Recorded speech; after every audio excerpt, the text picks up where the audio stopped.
The stars twisted and bent around the massive hull of the UES Prometheus Rising as it dropped out of hyperspace. Captain Elena Vasquez gripped the arms of her command chair as the ship's artificial gravity systems adjusted to normal space. The bridge crew worked quietly at their stations, checking systems and running diagnostics after the long jump. "Jump complete, Captain," reported Lieutenant Zhang from the navigation console. "We are now in the Kepler 442 system, outer edge coordinates." Elena nodded and looked out at the view screen. Stars dotted the black canvas of space, and in the distance, she could see the pale yellow glow of the system's sun. This was their 15th jump in 3 months, part of humanity's first deep space exploration mission beyond the solar system. The Prometheus Rising was huge beyond anything humans had ever built before. 15 kilometers long and 3 kilometers wide, it looked more like a small moon than a spaceship. Inside its metal halls lived 50,000 people, scientists, engineers, doctors, farmers, teachers, and their families. It was not just a ship, but a moving city, complete with parks, schools, factories, and everything needed to survive for years in deep space. "Atlas, give me a full system scan," Elena commanded. The ship's artificial intelligence responded in its calm voice. "Scanning now, Captain. I detect 8 planets in this system. The 4th planet shows unusual readings." "What kind of unusual?" Elena asked, leaning forward in her chair. "Unknown energy patterns and what appears to be artificial structures in orbit around the planet. The structures are very large, Captain." Elena felt her heart skip a beat. In all of humanity's exploration of nearby star systems, they had found rocks, gas, ice, and even some simple bacteria. But never anything artificial, never anything built by intelligent minds. "Show me," she said. The main view screen changed to show the 4th planet. It was a blue-green world not unlike Earth, with white clouds swirling around continents and oceans. But around the planet, like a ring of jewels, stretched a massive structure. It gleamed silver and gold in the light of the distant sun, clearly not natural. The bridge fell silent. Every person there knew they were looking at proof that humans were not alone in the universe.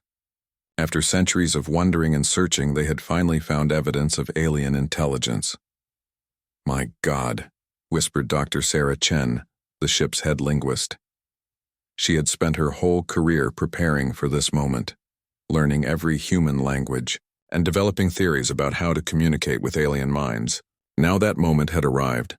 Elena took a deep breath and pressed the button that connected her to the entire ship. "Attention all crew and civilians aboard the Prometheus Rising. This is Captain Vasquez. We have detected artificial structures around the 4th planet in this system. We appear to have made first contact with an alien civilization. All department heads report to the main conference room in 1 hour. Until then, maintain normal duties and remain calm." The captain closed the connection and turned to her communications officer. "Lieutenant Torres, start recording everything. Every sensor reading, every piece of data. Earth will want to know about this." "Already on it, Captain," Torres replied, her fingers flying over her console. Dr. Marcus Webb, the ship's chief diplomat and xenobiologist, stepped onto the bridge. He was a tall, thin man with gray hair and kind eyes. Elena had specifically requested him for this mission because of his experience in difficult negotiations on Earth. "Captain, this is incredible," Webb said, staring at the alien structure on the screen. "The size of it suggests a very advanced civilization. The energy readings Atlas is detecting indicate technology far beyond what we can build." Elena nodded, grimly. "Which means we need to be very careful about how we approach this. We don't know if they're friendly or hostile." "The structure appears to be primarily peaceful in nature," Atlas reported. "I detect no obvious weapons systems, though the technology is too advanced for me to fully understand." Elena made her decision. "Set course for the 4th planet. Slow approach, maximum shields, all sensors active. And get me a channel to Earth. Immediately." As the massive ship began its careful journey toward the alien world, Elena thought about the weight of responsibility on her shoulders. She was about to make decisions that could affect the future of all humanity. First contact with an alien race was the most important moment in human history, and it was happening here, now, with her in command. The communication with Earth would take months to reach home, even at faster than light speeds. By the time Earth's government could send instructions, this encounter would be long over. Elena and her crew were on their own, 50,000 humans facing the unknown. In the conference room an hour later, Elena looked around the table at her senior staff. Dr. Chen had brought stacks of papers covered with linguistic theories. Dr. Webb had files full of diplomatic protocols. Chief Engineer Rodriguez looked worried about the ship's systems. Security Chief Thompson had his hand resting on his sidearm, though Elena doubted any human weapon would matter against technology advanced enough to build structures around planets. Options, Elena said simply. Webb spoke first. We need to attempt communication. The very fact that they haven't attacked us yet suggests they might be peaceful, or at least curious. Or they're studying us before they strike, Thompson countered. Captain, that structure could house millions of beings with technology we can't understand. The Prometheus Rising is big, but we're still just one ship. Doctor, Chen looked up from her papers. If they wanted to destroy us, they probably would have done it already. The energy readings suggest they have that capability. I think we should try to communicate. Elena listened to the debate but kept her eyes on the view screen, where the alien structure grew slowly larger as they approached. It was beautiful, she had to admit. The metal, or whatever material it was made from, seemed to flow like water, frozen in time. There were patterns in its design that suggested artistic sensibility as well as engineering skill. Atlas, she said, interrupting the discussion. Any change in the alien structure's behavior as we approach? Yes, Captain, I'm detecting increased energy activity. It appears they are aware of our presence. There are also what appear to be smaller craft moving within the structure. Elena felt her pulse quicken. Smaller craft? Yes, Captain. 3. Vessels have detached from the main structure and are moving in our direction. They are much smaller than the Prometheus Rising, approximately frigate-sized by our standards. Elena stood up and walked to the view screen. In the distance, she could see 3 points of light moving toward them, growing brighter as they approached. Red alert, she commanded. All hands to stations, shields at maximum power. Throughout the massive ship, alarms sounded softly and red lights flashed. 50,000 people stopped what they were doing and prepared for whatever might come next. Children in the ship's schools were moved to shelters deep inside the hull. Doctors prepared emergency medical bays. Engineers stood ready to route, power to shields and weapons. Elena returned to her command chair. Range to the alien vessels? 2 million kilometers in closing, reported Lieutenant Zhang. They're moving fast, but not at attack speed. Any attempt at communication from them? None detected, Captain. Elena stared at the approaching lights and made another decision that would echo through history. Open a channel on all frequencies, all languages, all forms of communication we know. She stood up and faced the view screen, knowing that somewhere out there alien minds were probably watching her just as she was trying to see them. This is Captain Elena Vasquez of the United Earth ship Prometheus Rising. We come in peace from the planet Earth. We wish to communicate and learn from each other. The message went out into space, carrying humanity's first words to an alien civilization. Now all they could do was wait and see if those words would be met with friendship or fire. The alien ships moved closer to the Prometheus Rising in perfect formation. Elena watched them through the view screen, trying to understand what she was seeing. The vessels looked nothing like human ships. Where human engineering was angular and practical, these ships seemed to flow like living things. Their hulls curved and twisted in ways that should have been impossible but somehow looked natural. Captain, Lieutenant Torres called out from her communication station. I'm picking up something strange. Define strange, Elena replied, not taking her eyes off the approaching ships. It's not radio or any form of electromagnetic communication we know. It's more like patterns, geometric light patterns coming from the alien vessels. Elena turned to look at Torres. Show me. The main view screen split to show both the approaching ships and a new display. Colored lights danced across the screen, in complex patterns, circles, triangles, spirals, and shapes that seemed to shift and change even as Elena watched them. Dr. Chen rushed to Taurus's station, her eyes wide with excitement. This is it. This is their attempt to communicate. Look at the patterns, they're mathematical. See how they repeat certain sequences? The bridge crew gathered around the display, watching the alien light show. The patterns were beautiful and complex, but they meant nothing to human minds. Can we respond? Elena asked. I think so, Torres said, her fingers moving over her controls. Our navigation lights can produce similar patterns. It won't be as sophisticated as theirs, but we can try to copy their signals. Do it, Elena ordered. Mirror their patterns back to them. For several minutes, the Prometheus Rising and the 3 alien ships exchanged light patterns in the darkness of space.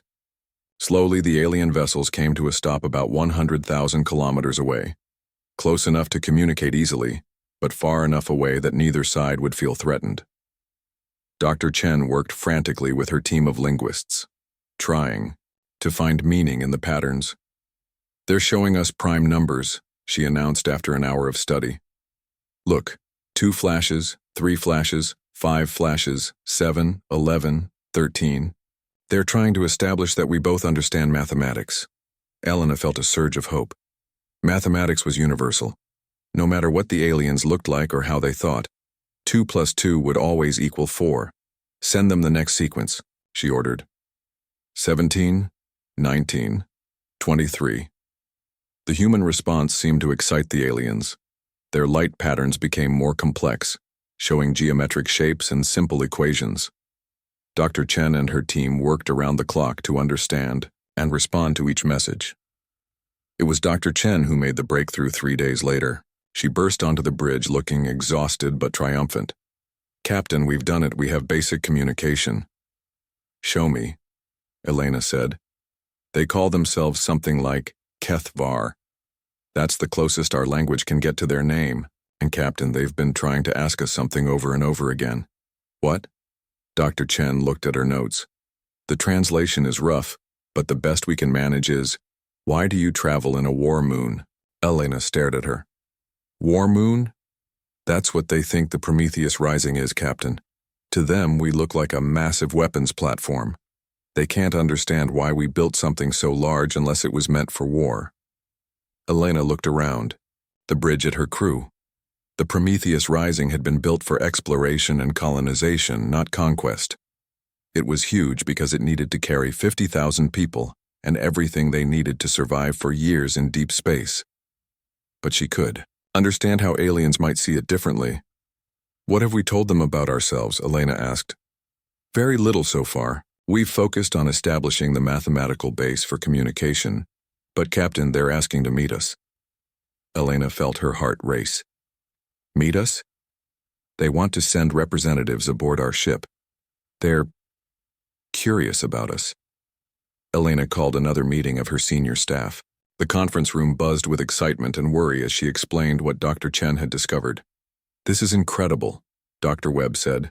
The first diplomatic contact between humans and aliens. The historical importance is beyond measure. Security. Chief Thompson looked less pleased. Captain, we don't know anything about these beings. They could be carrying diseases that would kill us all. They could be hostile. We'd be letting aliens into the heart of our ship. The medical bays can handle quarantine protocols, Dr. Martinez, the chief medical officer, said.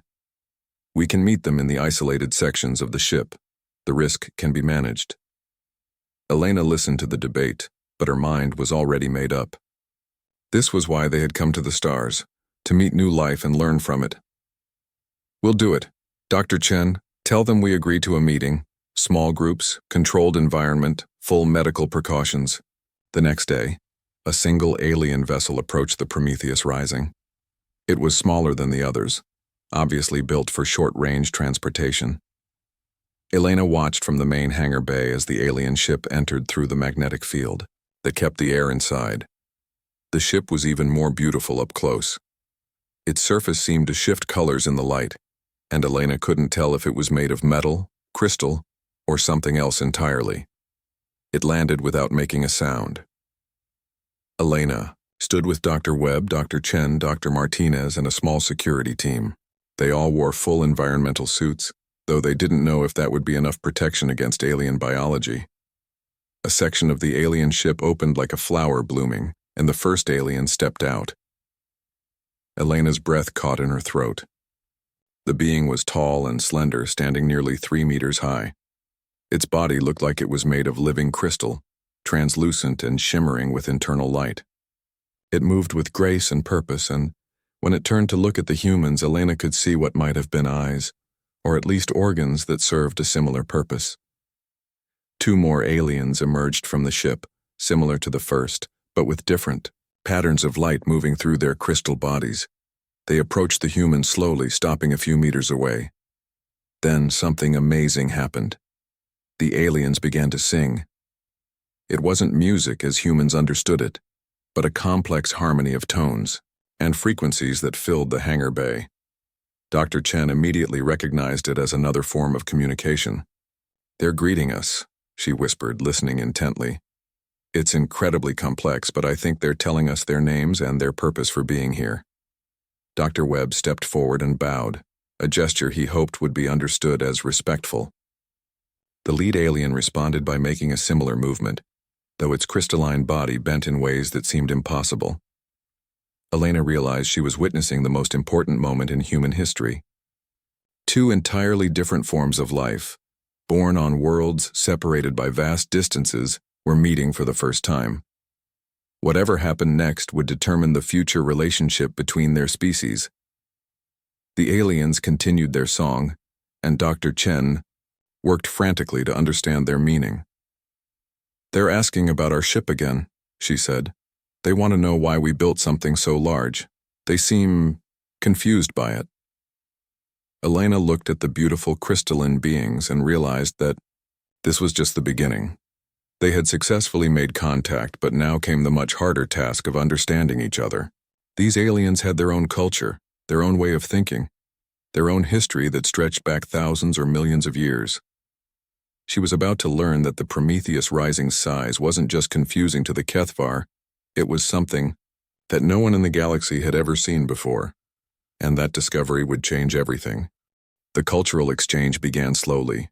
The Kethvar representatives, who Elena learned were named something like Harmonizer Veltar, Crystal Singer Mordan, and Lightweaver Kisara, moved through the Prometheus Rising with careful curiosity. Their crystalline bodies caught and reflected the ship's lighting in beautiful ways, creating dancing patterns on the walls wherever they went. Dr. Webb led the tour while Dr. Chen walked beside the aliens, working constantly to improve communication. The Kethvar used a combination of harmonic singing and light patterns that pulsed through their transparent bodies to speak. It was like watching living music. "They're asking about the size again," Dr. Chen said as they walked through one of the main corridors. "They keep commenting on how big everything is." Elena joined the group as they entered one of the ship's parks. The Kethvar stopped and stared at the grass, trees, and small pond that had been created to help the human crew feel at home during their long journey. Harmonizer Veltar began singing in what Dr. Chen recognized as amazement. "What are they saying?" Elena asked. "They want to know why we brought growing things with us. They're asking if these plants are alive." Dr. Chen paused, listening to more singing. "I think they're having trouble understanding that we keep living things on our ship for pleasure rather than just food." Dr. Webb knelt down and picked up a handful of dirt, letting it run through his fingers. The aliens watched intently as he explained through Dr. Chen that humans like to have nature around them, even in space. The tour continued to the residential areas, where families lived in small apartments complete with kitchens, living rooms, and personal belongings. The Kethvar seemed shocked to discover that the Prometheus Rising carried not just workers, but entire families, including children. "They're asking if this is normal for our species," Dr. Chen translated. "They want to know if we always travel with our young ones." Elena realized that the aliens probably traveled very differently than humans did.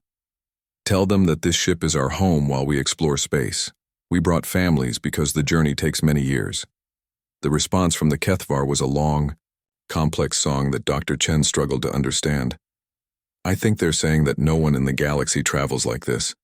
They're asking if we're refugees, if we lost our home world." "No," Elena said firmly. Earth is still there. This is exploration, not escape. The next stop was the agricultural bays, where crops grew under artificial sunlight to feed the ship's population. The Kethvar became very excited when they saw the vast fields of wheat, corn, and vegetables growing inside the ship. Their singing became rapid and high-pitched. They're amazed, Dr. Chen said. They're saying we carry our own food-growing places with us. They want to know how we make the light that feeds the plants. Chief Engineer Rodriguez joined them and proudly explained the fusion reactors that powered the ship's agricultural systems. The Kethvar listened intently as Dr. Chen translated his explanation of how humans had learned to create small suns to power their technology. But it was when they reached the manufacturing bays that the aliens became truly astounded. The massive automated factories that could build everything from computer chips to furniture worked constantly to maintain and improve the ship's systems. Rodriguez showed them how raw materials were processed into finished goods, and how the ship could literally build new parts of itself if needed. Harmonizer Veltar sang a long, complex song that made Dr. Chen's eyes widen. Captain, they're saying something incredible. They're telling us that what we've built is impossible. What do you mean? Elena asked. They're saying that no species in the galaxy has ever built a ship that can sustain itself completely. They want to know if we're gods? Elena felt a chill run down her spine. Tell them we're not gods. We're just humans who learned to build big ships. The Kethvar's response was even more excited singing. Dr. Chen worked frantically to understand. They're saying that other species travel between stars, but always in small ships that must return home for supplies. They're asking if we ever go home. Elena realized that the implications of this were enormous. Tell them that Earth is many months away, but yes, we plan to return someday. This ship can travel for years without needing to go back. The aliens fell silent, their internal lights dimming. Then Harmonizer Veltar began a slow, deep song that seemed to fill the entire manufacturing bay. Captain, Dr. Chen whispered, I think they're calling us something new. The translation is difficult, but it's something like world shipbuilders or star home makers. And Captain, they're saying they need to tell the others. Others? Elena asked. Other species. Captain, I don't think the Kethvar are the only intelligent race in this part of the galaxy. That evening, Elena sat in her quarters trying to process what they had learned. The Kethvar had revealed that there were dozens of intelligent species in this region of space, all connected by trade and communication networks. Most of them traveled in small ships and lived on planets or space stations. None of them had ever built anything like the Prometheus Rising. Dr. Webb knocked on her door and entered when she called out. Captain, we have a problem. What kind of problem? The Kethvar have been sending messages to other species about us. Word is spreading that the world shipbuilders have arrived in their space. Elena felt her stomach sink. And some species are very excited to meet us, but others are afraid. The Kethvar mentioned something about a species called the Vectar hegemony. They apparently rule a large part of this region through military force. Elena closed her eyes and rubbed her temples. Let me guess. They see our ship as a threat. The Kethvar tried to explain that we're peaceful, but the Vectar don't believe that anyone builds something this large unless they plan to use it for war. They're demanding that we submit to their authority or leave their space immediately. Elena stood up and walked to her window, looking out at the stars. Somewhere out there, alien warships might already be moving toward them. The Prometheus Rising had been built for exploration and peaceful contact, not for war. What do the Kethvar suggest? She asked. They want us to meet with representatives from multiple species. They're proposing a gathering where we can explain ourselves and hopefully prevent conflict. Elena nodded slowly. This was exactly the kind of situation she had hoped to avoid, but it seemed unavoidable now. Humanity had built their ship to be impressive and self-sufficient, but those same qualities made them look dangerous to species who had never seen anything like it. Set up the meeting, she said. And Webb, make sure our diplomatic team is ready for the most important negotiations in human history. Dr. Webb nodded and left to make arrangements. Elena remained at her window. staring out at the alien stars. In trying to reach out to the universe, humanity had accidentally presented themselves as a potential threat. Now they had to prove that their giant ship was a tool of peace, not war. The problem was that Elena wasn't sure anyone would believe them. The Prometheus Rising was impressive enough to intimidate entire civilizations, and explaining that it was built from curiosity rather than conquest might be impossible. Tomorrow, she would find out if humanity's first contact with galactic civilization would end in friendship or conflict. The fate of 50,000 humans, and possibly Earth itself, hung in the balance. The space around the Prometheus Rising filled with alien ships over the next week. Elena watched from the bridge as vessels of every shape and size imaginable arrived to witness the meeting. Some ships looked like the flowing organic designs of the HFY. Others were angular and metallic. A few seemed to be made of pure energy, glowing like small stars against the darkness. "I count 43 different ship designs," reported Lieutenant Zhang from his sensor station. "Atlas estimates at least 12 different species represented." Elena nodded, trying to hide her nervousness. Each ship was small compared to the Prometheus Rising, but together they represented civilizations that had been traveling between stars for thousands of years. Humanity was the newcomer here, and not everyone was happy about their arrival. Dr. Webb worked constantly with Dr. Chen and the HFY representatives to prepare for the meeting. They had set up a large conference room in one of the ship's diplomatic areas, with environmental systems that could support the different atmospheric needs of various species. "The good news," Webb reported during a briefing, "is that most species seem curious rather than hostile. The HFY have been telling everyone about our agricultural systems and manufacturing capabilities. Several species want to trade with us." "And the bad news?" Elena asked. "The Vectar hegemony has arrived with a battle fleet. 15 ships, all heavily armed. Their leader, someone called War Commander Thekran, is demanding to meet with you personally." Elena looked out at the gathered alien fleet. She could see the Vectar ships easily. They were dark and angular, bristling with what were obviously weapons. Unlike the other vessels, which maintained respectful distances from each other, the Vectar ships moved in aggressive formations. "What do we know about them?" Elena asked. "According to the HFY, the Vectar have dominated this region of space for over 2,000 years. They're a military culture that believes in conquest through strength. They've never encountered anyone who could challenge their power." Elena understood the problem immediately. The Vectar saw the Prometheus Rising as either a threat to be destroyed or a prize to be captured. Either way, they weren't likely to believe that humans had come in peace. "Set up the meeting," Elena decided, "but keep our shields up and have all departments ready for emergency protocols." The main conference began 2 days later. Elena had never seen anything like it. Representatives from 12 different species sat around a circular table that had been specially built to accommodate their various sizes and shapes. The HFY sang softly as they entered. A species called the Mortai, who looked like walking plants, rustled their leaves nervously.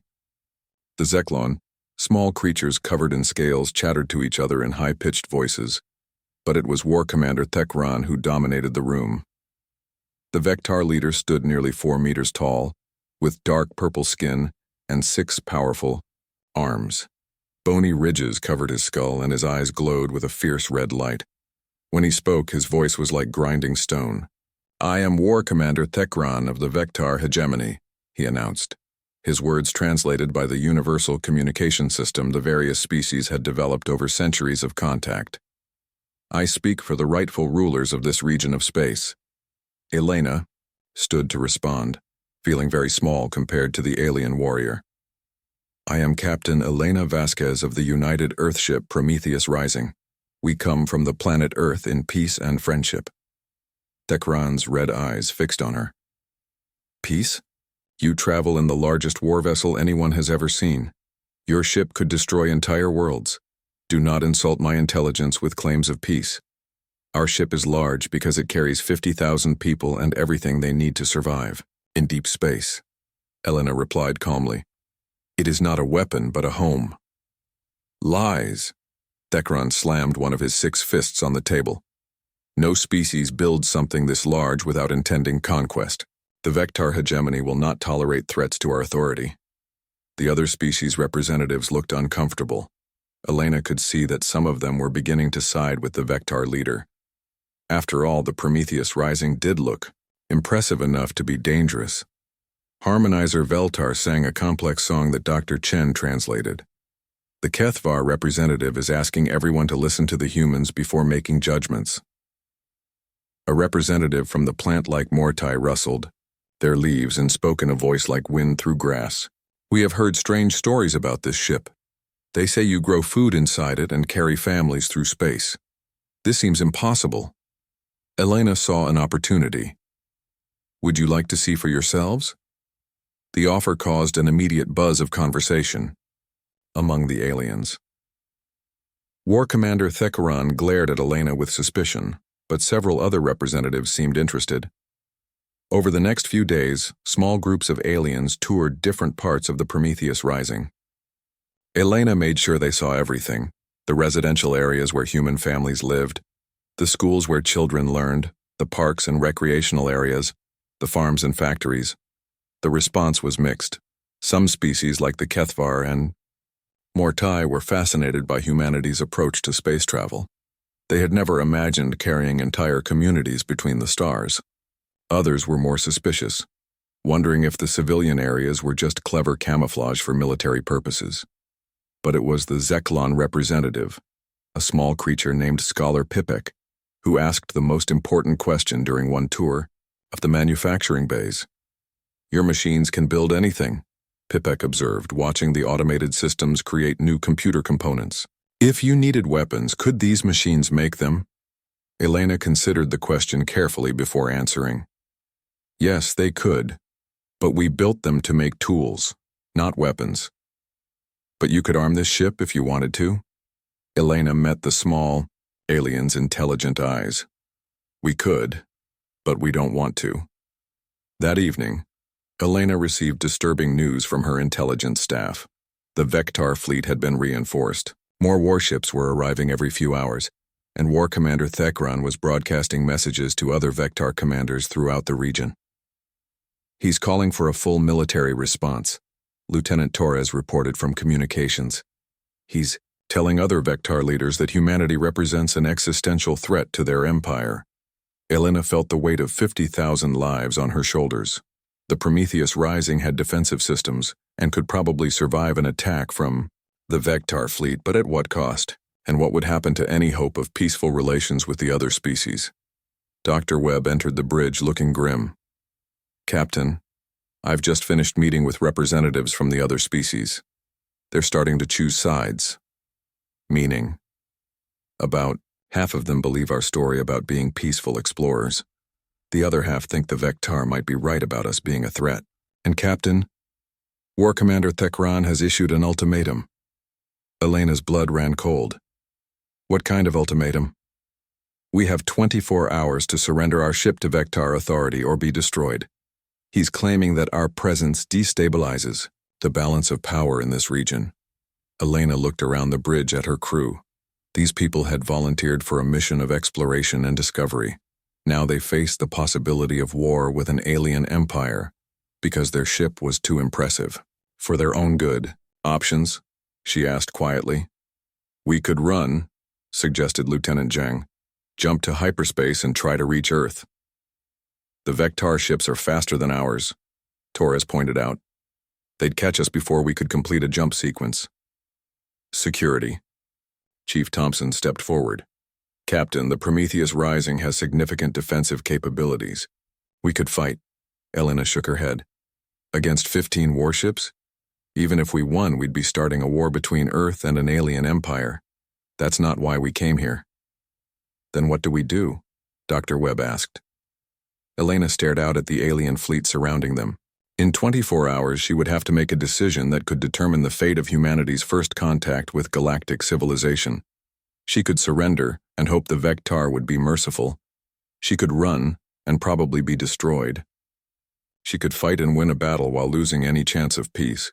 Or she could try something that had never been attempted before in the galaxy. Something that would either save them all or get them killed. something that would show these alien civilizations what humans were really capable of when their backs were against the wall. Elena smiled grimly and began issuing orders. If the Vectar wanted to see what the Prometheus Rising could really do, she was about to show them. The countdown to War Commander Thekran's ultimatum reached its final hours, but the Prometheus Rising was not preparing for battle. Instead, Elena had ordered something that confused her own crew and would soon amaze the galaxy. "Captain, are you sure about this?" Chief Engineer Rodriguez asked as he watched the massive manufacturing bays shift into emergency production mode. "We're using 90% of our industrial capacity for this project." Elena nodded firmly. "We have 18 hours until the ultimatum expires. How long until the first units are ready?" 6 hours for the basic models, 12 hours for the more complex ones. "But Captain, I still don't understand how building aid stations and medical facilities is going to stop the Vectar from attacking us." Elena looked out at the alien fleet through the bridge view screen. The Vectar warships had moved into attack formation, their weapons powered up and ready. Around them, the other species maintained careful distances, waiting to see what would happen. "Rodriguez, how many alien species are represented out there?" 12 that we know of, Captain. Maybe more." "And how long have they been at war with each other?" Rodriguez checked his datapad. "According to the Kethvar, there have been conflicts in this region for thousands of years. The Vectar maintain control through military force, but there are always tensions." Elena smiled. "Exactly. We're not just facing one enemy, Rodriguez. We're looking at a region of space filled with species that don't trust each other. The Vectar rule through fear, but fear isn't the only source of power." 6 hours later, the first batch of Elena's plan began deploying from the Prometheus Rising. Hundreds of small, automated stations launched from the ship's cargo bays and spread throughout the area where the alien fleets waited. War Commander Thekran immediately contacted the human ship. "What are these devices?" he demanded. "Are they weapons?" Elena appeared on the communication screen, calm and confident. "They're gift stations, War Commander. Each one contains medical supplies, food, and technical equipment. They're programmed to provide aid to any ship that requests it." The Vectar leader's red eyes blazed with confusion and anger. "Gifts? You mock me with gifts while under threat of destruction?" "Not mockery, War Commander. A demonstration." Elena had calculated correctly. The alien fleets had been gathered in space for over a week, and ships were beginning to experience the normal problems of extended deployment. When the first Mortai vessel sent a cautious request to one of the gift stations, it received medical supplies to treat a sick crew member. Within hours, other ships were approaching the stations for various forms of aid. The Vectar ships remained in formation, but Elena could see their crews watching as their enemies received help from the human stations. 12 hours until the ultimatum expires, Dr. Webb reported nervously. "The gift stations are popular, but the Vectar still seem intent on attacking." Elena activated the ship-wide communication system. "All hands, this is the captain. In 12 hours we may face an attack from the Vectar fleet. I want everyone to understand what we're going to do if that happens. We will not fire first. We will not target their ships unless they fire on us. But if they attack, we will protect everyone in this area, including our enemies." Throughout the Prometheus Rising, 50,000 humans prepared for what might be their final day. But they weren't preparing for war in the traditional sense. Medical teams stood ready to treat wounded from any species. Engineering crews prepared, repair drones that could fix damaged alien ships. The agricultural bays worked overtime to produce emergency food supplies. The attack came exactly on schedule.